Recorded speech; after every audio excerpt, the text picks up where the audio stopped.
During the Second World War, the canals came into their own again.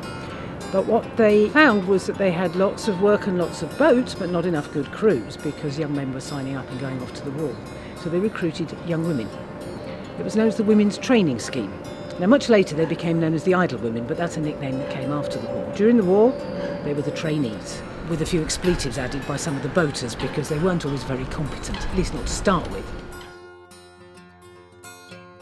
Idle Women of the Wartime Waterways is the show that we've been touring around the Midlands this summer. It is the mix of theatre, poetry and music. It's all based on research, on the stories the women recorded, on conversations, interviews.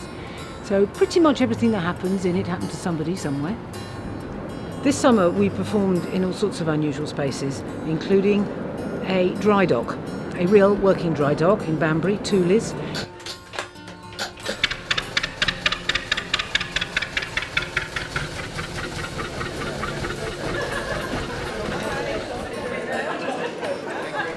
I'm going to be a boatwoman on Tuesday.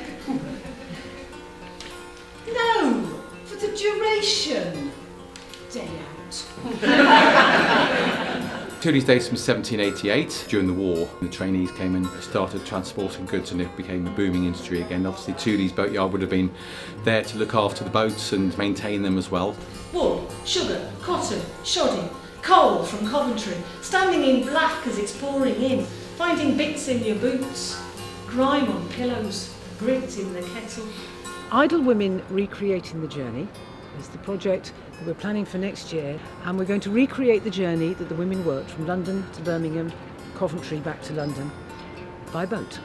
We'll be working two boats, mine, which is my home, and a former working boat, narrowboat Tench, which will be crewed entirely by women. We take war supplies from London to Birmingham, we've got steel at the moment, and then back to London with coal from Coventry.